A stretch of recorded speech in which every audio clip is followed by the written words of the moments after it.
Welcome back students for another lecture. आज का हमारा लेक्चर क्लास 10th के उन स्टूडेंट्स के लिए इम्पोर्टेंट है जिन्होंने 2025 का जो मैथ्स का एग्जाम है वो देना है। ठीक है, आज हम अपनी जो मैथमेटिक्स के 10th क्लास का मैथमेटिक्स का पेपर है उसकी पेपर स्कीम जो है वो डिस्कस करने जा रहे हैं। कि कौन से चैप्टर में से कितना वेटेज जो है वो दिया जाता है पेपर को, कि कितने कितने परसेंटेज या जितने क्वेश्चन एक चैप्टर में से लिए जाते हैं। इन शॉर्ट हम पेपर स्कीम का ये जो है वो लेते हैं कि असल में हर चैप्टर में से कितने क्वेश्चंस, कितने एमसीक्यूज जो है वो पिक किए जाते हैं। जो एग्जामिनर है वो कहाँ कहाँ से आपका क्वेश्चन पेपर जो है वो किस तरह सेट करता है, ये आज हम डिस्कस करेंगे। ठीक है, तो स्टूडेंट्स पहली चीज ये है कि इसके जो टोटल मार्क्स होंगे 75 मार्क्स का आपका पेपर है।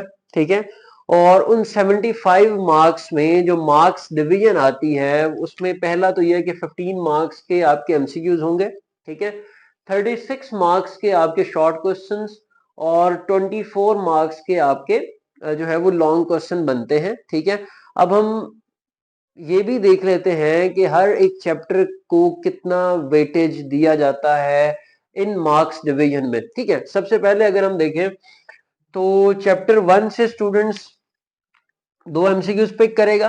ठीक है, चैप्टर 2 में से एक एमसीक्यूज आएगा, चैप्टर 3 में से भी 2 एमसीक्यूज हैं, चैप्टर 4 में से एक एमसीक्यूज है, चैप्टर 5 में से 2 एमसीक्यूज आएंगे, चैप्टर 6 में से भी एक एमसीक्यूज आएगा। ठीक है, इसी तरह चैप्टर 7 में से एक एमसीक्यूज है, चैप्टर 8 में से भी एक एमसीक्यूज है, और 9th चैप्टर में से कोई एमसीक्यूज जो है वो पेपर में नहीं आएगा। इसी तरह चैप्टर 10 में से 11 है, चैप्टर 10 में से सॉरी एक है, चैप्टर 11 में से भी एक एमसीक्यूज है, चैप्टर 12 में से भी कोई एमसीक्यूज जो है वो पेपर में नहीं आएगा, और चैप्टर 13 से भी 2 एमसीक्यूज आते हैं। अब टोटल ये भी 15 ही बनते हैं। अब एमसीक्यूज में एज सच मतलब मार्क्स डिवीजन में कोई चॉइस नहीं होती, आपको हर एक एमसीक्यू जो है वो अटेम्प्ट करना होता है। ठीक है, अब आगे चले तो शॉर्ट क्वेश्चंस में बेसिकली वो तीन जो है वो ग्रुप्स में शॉर्ट क्वेश्चन को डिवाइड कर रहा है।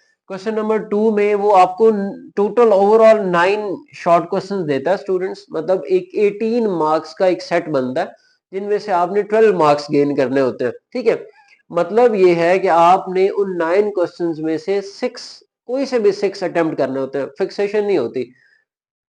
अब चैप्टर वाइज जो है वो कहां से कितने क्वेश्चंस पिक करेगा वो हम देखते हैं जी।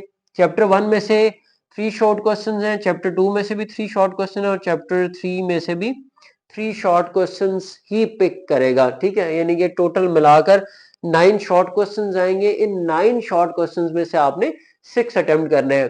इसी तरह चैप्टर 4 में से स्टूडेंट 2 शॉर्ट क्वेश्चन है, चैप्टर 5 में से 4 शॉर्ट क्वेश्चन है, चैप्टर 6 में से 3 शॉर्ट क्वेश्चन जो है वो पिक करेगा। ये भी टोटल ओवरऑल 9 शॉर्ट क्वेश्चंस बनते हैं, और इनमें से भी आपने 6 अटेम्प्ट करने हैं। मतलब ये है कि हर एक पोर्शन जो है वो 12 मार्क्स आपको देगा। ठीक है, इसी तरह चैप्टर 7 में से स्टूडेंट्स 3 शॉर्ट क्वेश्चन आते हैं, 8, 9, 10 और 11 में से एक एक शॉर्ट क्वेश्चन है, और चैप्टर नंबर 12 में से 2 शॉर्ट क्वेश्चन जो है वो आपके पेपर में आएंगे। चैप्टर 13 में से कोई भी शॉर्ट क्वेश्चन पेपर में नहीं आएगा। ठीक है, फिर स्टूडेंट्स अगर हम लॉन्ग क्वेश्चंस की बात करें तो लॉन्ग क्वेश्चंस टोटल हमारे पास 5 हमें दिए जाते हैं, जिनमें से हमने कोई से भी 3 अटेम्प्ट करने होते हैं। लेकिन इसमें एक कंडीशन वो ये लगाता है कि जो क्वेश्चन नंबर 9 है आपका, ये क्वेश्चन नंबर 9 आपने कंपलसरी करना होता है। ये क्वेश्चन नंबर 9 जो है वो इसमें थ्योरम आते हैं, 2 थ्योरम आते हैं, उन दोनों में से कोई सा भी एक थ्योरम आपने अटेम्प्ट करना होता है, और वो 8 नंबर का थ्योरम होता है। ठीक है, एक पार्ट होता है। बाकी 4 क्वेश्चंस की डिविजन हम देखते हैं।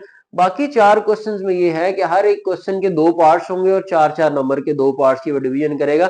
मतलब इन शॉर्ट हर एक क्वेश्चन जो है वो 8 मार्क्स की डिवीजन लेकर चलता है। ये भी 8 मार्क्स का है, ये भी 8 मार्क्स का है, this one is also for 8 marks and 8 marks. और यहाँ भी हमारे पास कितने हैं, 8 मार्क्स स्टूडेंट्स जो है वो हर एक क्वेश्चन को दिए जाते हैं। ठीक है, अब क्वेश्चन नंबर 5 पहला लॉन्ग क्वेश्चन बनता है। इसमें से चैप्टर ए पार्ट चैप्टर 1 से लेगा, बी पार्ट जो है वो चैप्टर 2 से लेगा। फिर इसी तरह क्वेश्चन नंबर 6 का ए पार्ट वो चैप्टर 3 से लेगा, बी पार्ट जो है वो चैप्टर नंबर 4 से लेगा। ठीक है, third long question question number 7 बनता है, इसका ए पार्ट जो है वो चैप्टर नंबर 5 से और बी पार्ट चैप्टर नंबर 6 से लिया जाएगा, ठीक है।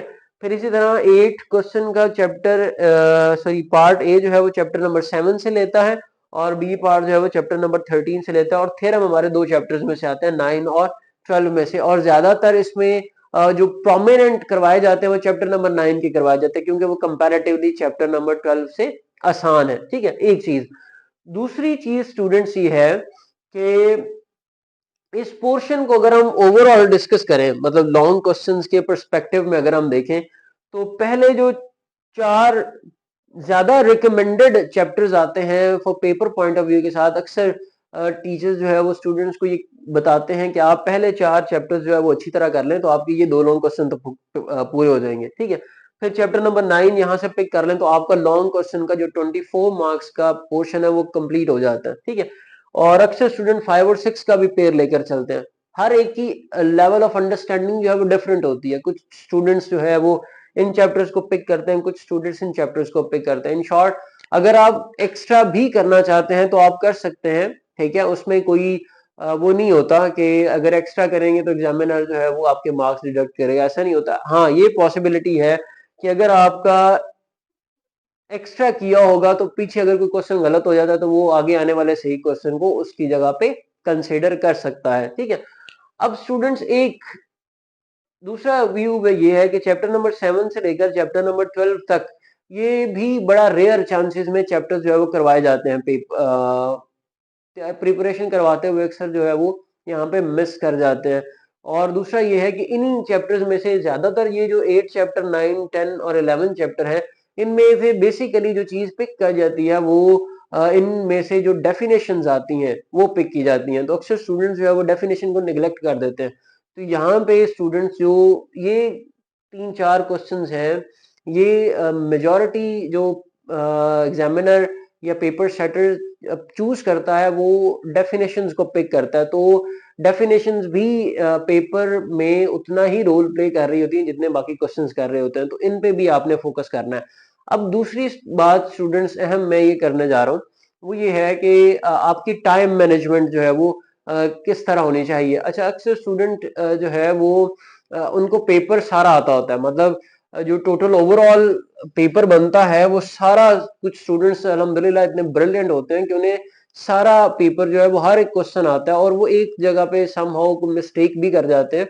वैसे तो टाइम एनफ होता है कि वो उसे मैनेज कर सकते हैं, लेकिन कुछ स्टूडेंट्स यहाँ पे ये कर जाते हैं कि वो ये 9 क्वेश्चन अटेम्प्ट करने चले जाते हैं, ओवरऑल यहाँ भी 9 यहाँ भी 9, और जब वो सारे अटेम्प्ट करने जाते हैं तो समहाउ उनके पास इन लॉन्ग क्वेश्चंस के लिए टाइम बड़ा महदूद बचता है।